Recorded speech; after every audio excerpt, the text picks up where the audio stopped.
नमस्कार, जन टीवी देख रहे हैं आप। मैं श्वेता शर्मा आपके साथ। खबरों की शुरुआत से पहले एक नजर डालेंगे अभी की हेडलाइंस।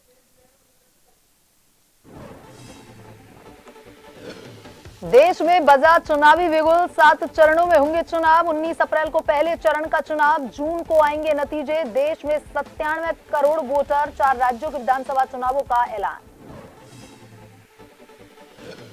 मुख्यमंत्री धामी ने शनिवार को कैंप कार्यालय में लगाया जनता दरबार। जन समस्याओं के शीघ्र समाधान के निर्देश, शिकायतों और समस्याओं की ली जाए जानकारी।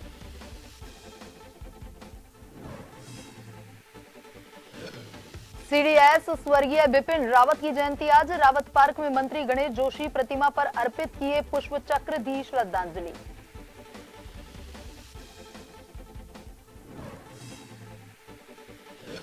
पूर्व सीएम और हरिद्वार लोकसभा सीट से प्रत्याशी त्रिवेंद्र सिंह रावत का स्वागत। देहरादून बीजेपी मुख्यालय पहुंचने पर कार्यकर्ताओं ने किया सत्कार।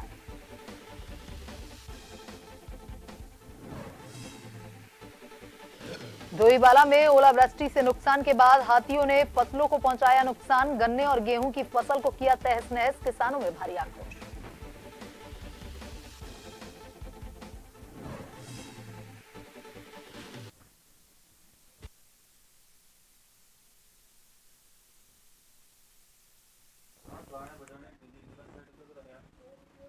और अब खबरें विस्तार से। लोकसभा 2024 चुनाव की तारीख घोषित हो गई है। उत्तराखंड में प्रथम चरण में 5 लोकसभा सीटों पर 19 अप्रैल को मतदान होगा। उत्तराखंड में 20 मार्च से नामांकन प्रक्रिया शुरू होगी और 27 मार्च को खत्म होगी। 28 मार्च को नामांकन पत्रों की जांच होगी और 30 मार्च तक उम्मीदवार अपने नाम वापसी कर सकते हैं। उत्तराखंड में करीब 83,21,207 मतदाता हैं, जिसमें पुरुष मतदाताओं की संख्या करीब 43.8 लाख और महिला मतदाताओं की संख्या करीब 40.12 लाख है। प्रदेश में शांतिपूर्ण चुनाव करवाने के लिए 40 से 42 हजार पुलिस और सेना के जवान तैनात किए जाएंगे।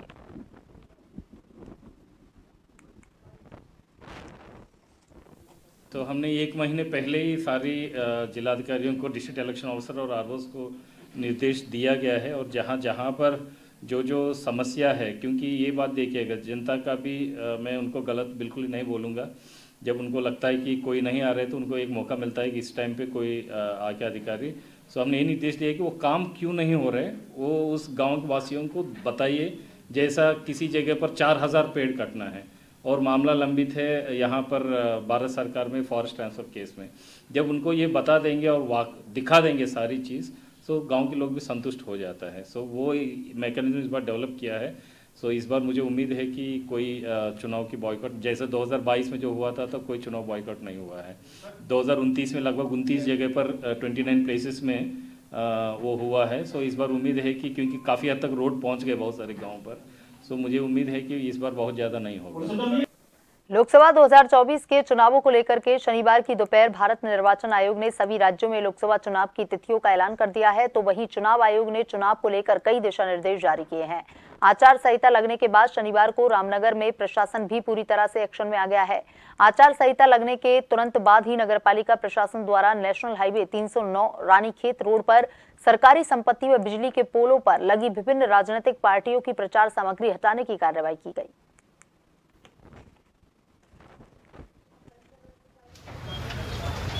लोकसभा चुनाव हेतु आचार संहिता लागू हो गई है, जिसमें सख्त निर्देश दिए गए हैं जिला निर्वाचन अधिकारी द्वारा कि 24 घंटे के अंदर सरकारी संपत्तियों से, 48 घंटे के अंदर सार्वजनिक संपत्तियों से, 72 घंटे के अंदर निजी संपत्तियों से राजनीतिक पार्टियों के होर्डिंग्स बैनर हटाए जाने हैं। सर, ये अभियान अभी लगातार चालू है? हाँ, अभियान नगर पालिका द्वारा चालू कर दिया गया है और लगभग 150 पोस्टर्स, बैनर्स हटा दिए गए हैं।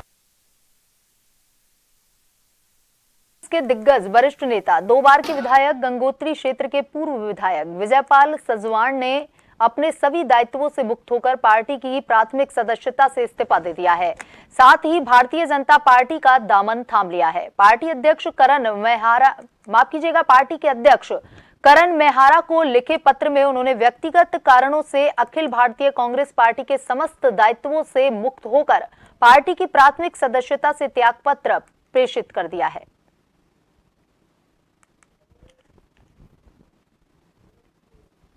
रुड़की के मंगलोर में प्रधानमंत्री गरीब कल्याण योजना के अंतर्गत आगामी कुछ वर्षों तक मुफ्त अनाज दिया जाएगा। केंद्र सरकार और राज्य सरकार गरीबों के लिए मुफ्त राशन दे रही है, जिसकी समय अवधि 5 साल के लिए बढ़ा दी गई है। गरीबों को आने वाले 5 साल तक फ्री राशन मिलेगा।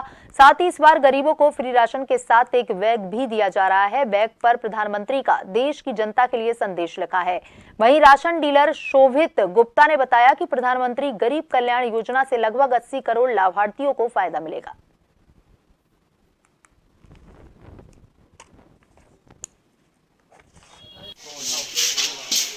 इसमें अंत्योदय राशन कार्ड पर 35 किलो गेहूँ चावल और NFS राशन कार्ड पर 5 किलो प्रति यूनिट की दर से खाद्यान्न का वितरण किया जा रहा है। इसी के साथ एक राशन कार्ड पर एक प्लास्टिक बैग जो सरकार के द्वारा दिया गया है प्रति राशन कार्ड को दिया जा रहा है। थाना क्षेत्र के गांव खुम्बनपुर में आज से लगभग 20 दिन पूर्व 13 वर्षीय नाबालिग बच्चे कार्तिक को अचानक से गायब हो जाने का विषय चर्चा में आया था। कार्तिक के पिता ने थाना भगवानपुर में अपने बच्चे की गुमशुदगी दर्ज करवाई थी। बच्चे के गायब हो जाने के 5 दिन बाद ही गांव खुम्बनपुर के ईख के खेत से कार्तिक का शव मिलने से क्षेत्र में सनसनी फैल गई थी। सूचना मिलते ही पुलिस मौके पर पहुंची थी और कार्तिक के शव को पोस्टमार्टम के लिए भेज दिया था। यह घटना पुलिस के लिए दांतों तले लोहे के चने चबाने के समान थी। पुलिस ने बड़ी मेहनत और मशक्कत के साथ कार्तिक की हत्या करने वाले अजय शर्मा को सीसीटीवी फुटेज की मदद से पहचान लिया और गिरफ्तार कर लिया।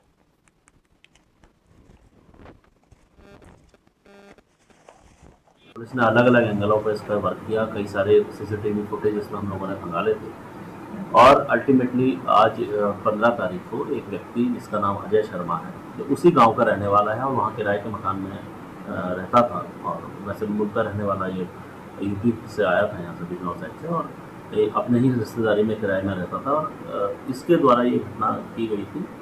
बेसिकली जो अजय है ये एक अपनी महिला मित्र के साथ एक आपत्तिजनक स्थिति में एक गन्ने के खेत में था, जिसको ये मृतक है इसके द्वारा देख लिया गया था। इसको ये भय था अजय को कि ये बच्चा कहीं किसी तरीके से और लोगों को ये बात ना बता दे, तो उसको छुपाने के लिए इसके द्वारा ये हत्या की गई। आज पुलिस ने अजय को पकड़ लिया है, उसको रिमांड पर हम लोग भेज रहे हैं। आगामी लोकसभा चुनाव के मद्देनजर डोईवाला उपजिलाधिकारी ने सभी VLO की बैठक लेते हुए चुनाव संबंधी आवश्यक दिशा निर्देश दिए। डोईवाला उपजिलाधिकारी अपर्णा ने बताया कि आगामी लोकसभा चुनाव को देखते हुए चुनाव से संबंधित सभी जानकारियां VLO को देने के लिए उनको ट्रेनिंग दी जा रही है।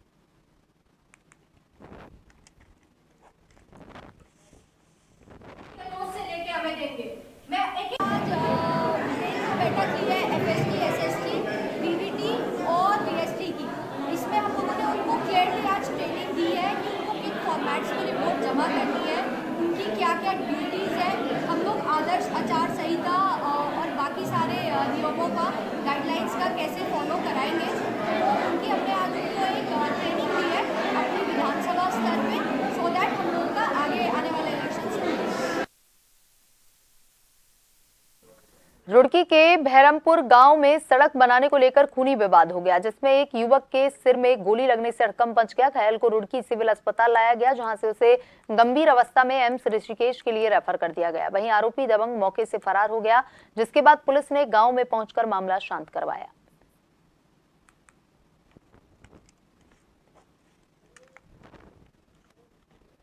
उत्तराखंड विद्यालय शिक्षा परिषद बोर्ड की 2024 की 10वीं और 12वीं की परीक्षाएं समाप्त हो गई हैं। उत्तराखंड विद्यालय शिक्षा परिषद बोर्ड में इस बार सबसे कम हाइट की छात्रा कंचन भंडारी ने 12वीं की परीक्षाएं दी हैं। कंचन भंडारी की हाइट लगभग 3 फीट की है। कंचन कहती हैं कि वह शिक्षिका बनना चाहती हैं। कंचन रामनगर के केनाल कॉलोनी में रहती हैं। वहीं विद्यालय के शिक्षक नवेंदु मठपाल ने कहा कि बोर्ड परीक्षाएं खत्म हो चुकी हैं और हमारे बोर्ड में सबसे कम हाइट की कंचन भंडारी लगातार पेपर देने आ रही हैं। निश्चित रूप से हाइट कम होने के बावजूद भी कंचन अपनी पढ़ाई को लेकर बहुत मेहनती हैं और उसने बहुत अच्छे से अपनी परीक्षाएं दी हैं। उत्तराखंड बोर्ड इस बार 162 संवेदनशील अति संवेदनशील परीक्षा केंद्र बनाए गए हैं, जिनमें 156 संवेदनशील जबकि 6 अति संवेदनशील केंद्र बनाए गए थे।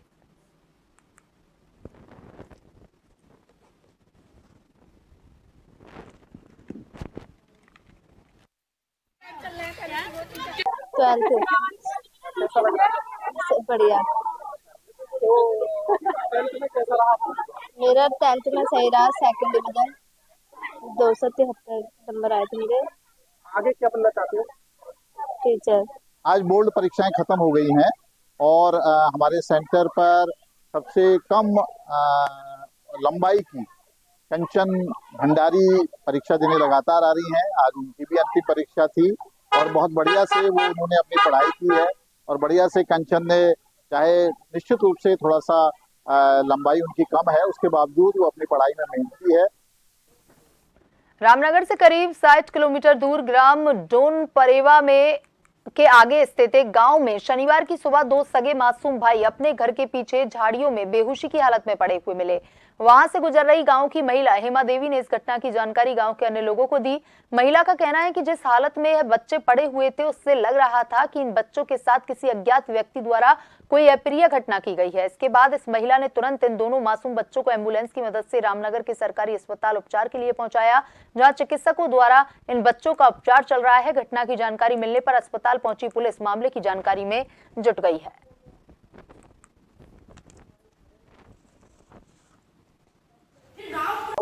पता नहीं बेटा, ये 4 बच्चे हैं, 2 बच्चे गैप हैं और 2 एक औरत को मिले रास्ते में, वो एम्बुलेंस में, वो रामनगर लाइन को, वो तो बेहोश है। हाँ, उनको तो वो चढ़ा रखे हैं और 2 गैप हैं। मामला ये है ना कि बच्चों का कहना है कि उनकी मम्मी मतलब उनको 4-5 दिन पहले छोड़ के चली गई घर पर 2 उनके भाई बहन को लेकर, और बच्चों ने 4 दिन से खाना भी नहीं खाया। तो उसकी माँ पहले भी इस तरह से जा चुकी और उसकी दादी का भी यही कहना है कि वो उसकी माँ पहले भी कई बार जा चुकी है। अभी जो भी मामला है अभी तो फिलहाल ये है, आगे क्या मामला होता है उसमें जांच चल रही है। रुड़की के कनौंदी में स्थित आरसीपी कॉलेज के छात्रों ने कॉलेज परिसर में जमकर हंगामा किया। छात्रों का कहना है कि कॉलेज प्रबंधन द्वारा उन्हें समय समय पर परेशान किया जाता है। जितनी फीस निर्धारित की गई थी उससे अधिक वसूली जा रही है। प्रदर्शन के दौरान छात्रों के मोबाइल भी तोड़ दिए गए और कुछ छात्रों से छीना झपटी भी की गई। छात्रों का कहना है कि प्रबंधन की लापरवाही के चलते कई बार प्रिंसिपल सहित मालिक तक से शिकायत की, पर कहीं से कोई राहत नहीं मिली, जिसको लेकर मजबूरी में उन्होंने यह प्रदर्शन किया।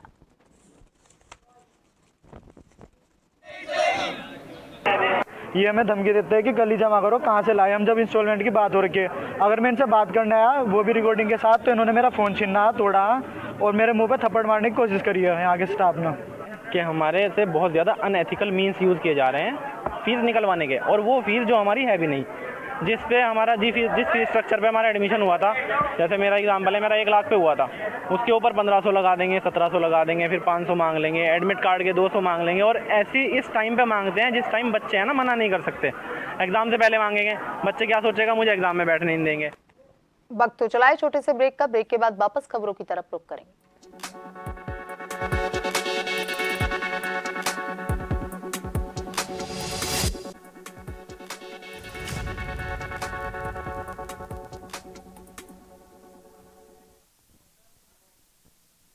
ब्रेक के बाद एक बार फिर से आपका स्वागत है। ये बढ़ते हैं खबरों की तरफ।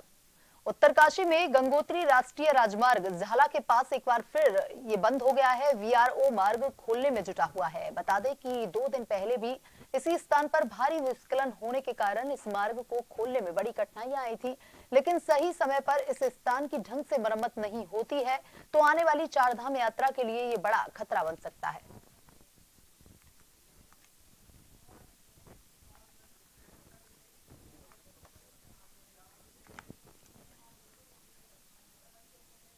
जोशीमठ के ग्रामीण इलाकों में जंगली जानवरों का आतंक कम होने का नाम नहीं ले रहा।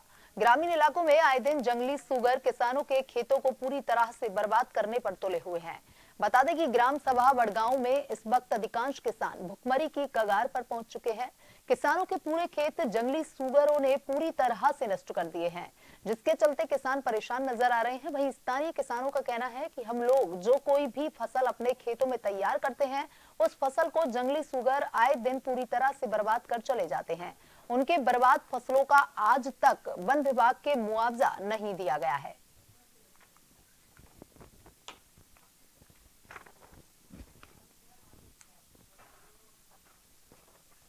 फिर हमारे यहाँ 95% लोग काश्तकारी पे निर्भर हैं। क्योंकि ऐसा मैं नहीं बता सकता हूँ, क्योंकि पूरे में लगा तो उत्तराखंड में हमारा जो सबसे ज़्यादा कृषि करने वाला हमारा ग्राम वापल गाँव है, क्योंकि हमारे यहाँ सब्जी वगैरह हमारे यहाँ होता है, सब चीज़ यहाँ की सब्जी हमारे पूरा देहरादून तक जाती है। बस अगर हम आज बोते हैं कल सुबह शाम को रात को पूरा उसको उधर ले जाता है। काफ़ी ग्रामीण सूअरों की समस्या से निजात पाने के लिए हमारे ऑफिस में आए थे। उनके द्वारा ये बताया गया कि सूअरों द्वारा उनकी खेती को लगातार नुकसान पहुंचाया जा रहा है।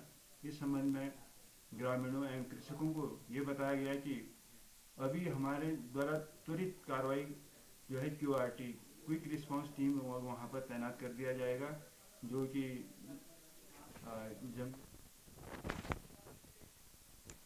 डोईवाला के किसान जहां एक सप्ताह पहले हुई बेमौसम बरसात और ओलावृष्टि की वजह से भारी नुकसान झेल चुके हैं, उसके बाद अब जंगली हाथियों ने एक बार फिर से किसानों की फसलों को बर्बाद कर दिया।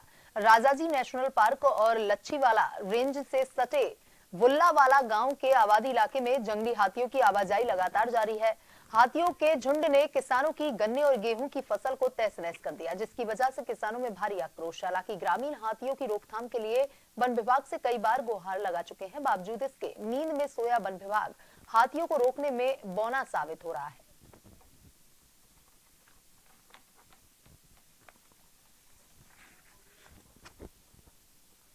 रात्रि जो है 10-12 हाथी जो हैं हमारे गांव में घुस गए, पूरा इनका झुंड का झुंड। और ये हर दूसरे तीसरे दिन अमूमन ऐसा हो ही रहा है कि वन्य जीव जो है हमारे गांव में आते हैं और जो है फसलों को नुकसान पहुंचाते हैं।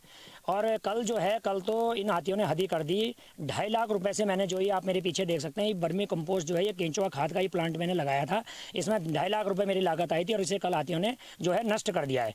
मेरा ये कहना है कि वन विभाग को हमारी सरकार ने जो है पैसा जो है सुरक्षा दीवार के लिए आवंटित किया था 1 वर्ष पूर्व, और 1 वर्ष से ये पैसा वन विभाग के पास पड़ा हुआ है, तो ये सुरक्षा दीवार क्यों नहीं लगा रहे हैं यहाँ पर? क्योंकि हम जानवरों से, देखो जानवरों का एक ही सॉल्यूशन है सुरक्षा दीवार। यदि सुरक्षा दीवार बन जाती है हमारे यहाँ तो फिर जानवरों से हमें जो है ग्रामवासियों को जो है मुक्ति मिल सकती है, अन्यथा इसका कोई और समाधान नहीं है।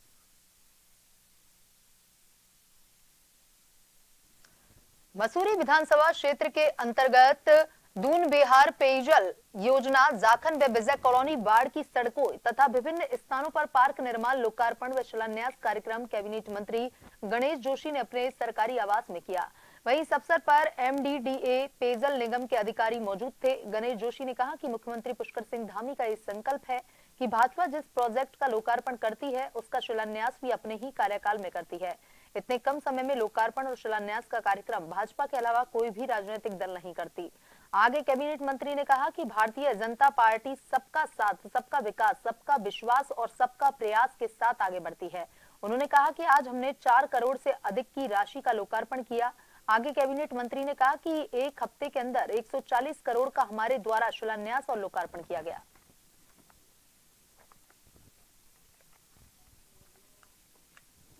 भारतीय जनता पार्टी की सरकार सबका साथ, सबका विकास, सबका विश्वास और सबका प्रयास इस नारे को लेकर काम करती है। जनता की सरकार जनता के द्वार इस नारे को लेकर काम कर रही है। आज पिछले 1 हफ्ते से लगातार हम शिलान्यास लोकार्पण कर रहे हैं। धामी सरकार का संकल्प है कि जिस काम का शिलान्यास हम करेंगे उसका लोकार्पण भी हम करेंगे। पहले कांग्रेस के जमाने में पत्थर लग जाते थे, शिलान्यास हो जाता था और उसके बाद पत्थर गायब हो जाते थे। अभी मैंने एक सड़क का भूमि पूजन किया, 2004 में उसका शिलान्यास हो गया था। दिल्ली से लौटने पर भाजपा कार्यकर्ताओं ने पूर्व सीएम और लोकसभा हरिद्वार से प्रत्याशी त्रिवेंद्र सिंह रावत का जोरदार स्वागत किया। बता दें, पूर्व मुख्यमंत्री त्रिवेंद्र सिंह रावत दिल्ली से लौटे तो वहीं हरिद्वार से लेकर देहरादून तक काफी संख्या में भाजपा कार्यकर्ताओं ने जगह जगह त्रिवेंद्र सिंह रावत का फूल मालाओं से जोरदार स्वागत किया।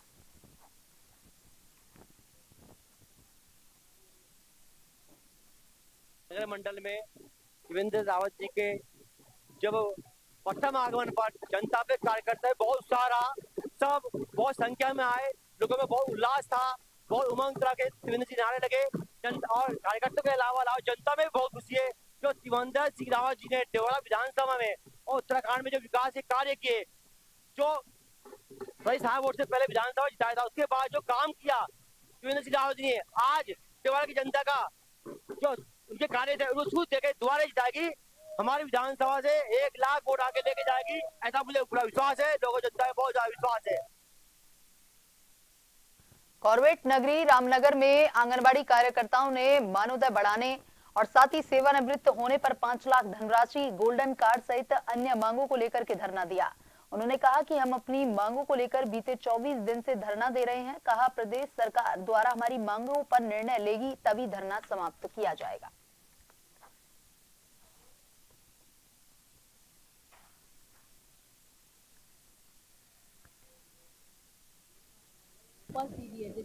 मतलब काम का दाम वाली मांगे हैं। हमारी तनख्वाह जो है सरकार ने इतनी कम कर रखी है, उसके मतलब अकॉर्डिंग हम जो मांग है सबसे पहले वो 18,000 हमारी तनख्वाह होनी चाहिए। ये वाली सबसे पहले मांग है तनख्वाह के लिए है हमारी कि जब हम रिटायर होते हैं तो एक सम्मानजनक राशि हमें दी जाए।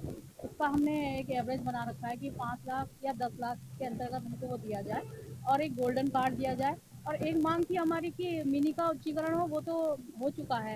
इसके लिए हम सरकार के लिए बहुत बहुत आभार प्रकट करते हैं। हमें 18 तक तो उम्मीद है सरकार पे कि 18 तारीख तक कुछ ना कुछ हमारे लिए होगा। तो यदि सरकार हमारे लिए कुछ कर बहुत अच्छा है तो हम उनका धन्यवाद रैली निकाल कर अपना धरने का समापन करेंगे। और यदि कुछ भी नहीं करती फिर हम आक्रोश रैली के साथ अपना धरना आचार संहिता में समाप्त स्थगित करते हैं। फिर उसके बाद अपनी मांगों को लेकर फिर धरने पर वापस आएंगे। हल्द्वानी में लोकसभा सामान्य निर्वाचन की तैयारियों ने जोर पकड़ लिया है। वहीं निर्वाचन विभाग द्वारा सभी कार्मिकों की ड्यूटी लगाकर चुनाव के सफल संचालन के लिए कार्मिकों को ईवीएम और वीवीपैट का प्रशिक्षण भी दिया जाने लगा है। जिले की 6 विधानसभाओं में होने वाले निर्वाचन को लेकर के कंट्रोल रूम व निर्वाचन संबंधित सभी कार्यालय एमबीपीजी डिग्री कॉलेज में बनाए गए हैं और यही कार्मिकों को भी प्रशिक्षण दिया जा रहा है। ईवीएम के मास्टर ट्रेनर आरपी पांडे का कहना है कि कार्मिकों को ईवीएम संचालन की पूरी जानकारी देते हुए उनकी शंकाओं को भी दूर करने का काम किया जा रहा है। जो प्रशिक्षण प्रारंभ होगा जिसमें जितने भी पीठासीन अधिकारी हैं, पोलिंग फर्स्ट, पोलिंग सेकंड और पोलिंग थर्ड, ये जितने भी अधिकारी आएंगे उनको जितने भी हम लोग मास्टर ट्रेनर हैं, नोडल हैं, अफसर हैं, ये सब क्या करेंगे, जितने भी अधिकारी आएंगे उनको प्रशिक्षित करेंगे कि किस प्रकार से हमें मशीन इंस्टॉल करनी है, कैसे मशीन जोड़नी है, किस तरह की सावधानियां होंगी, वैलिड इनवैलिड क्या है, क्या क्या त्रुटियां होंगी, उन त्रुटि को हम कैसे दूर करेंगे, ये सब हम अपने इस ट्रेनिंग में अधिकारी को, जो चुनाव से जुड़े हुए अधिकारी हैं, उनको बताएंगे। पारदर्शिता के लिए हम पूरी तरह से, आप देख रहे होंगे सील है, विभिन्न प्रकार की सील है, ताकि एजेंट भी वहाँ पर रहेंगे, एजेंट के सामने ये मशीन सील होगी ताकि कहीं पर भी कोई पारदर्शिता की कमी न रहे। बुलेटिन में अभी तक के लिए इतना ही। बने रहिए जन टीवी के साथ। नमस्कार।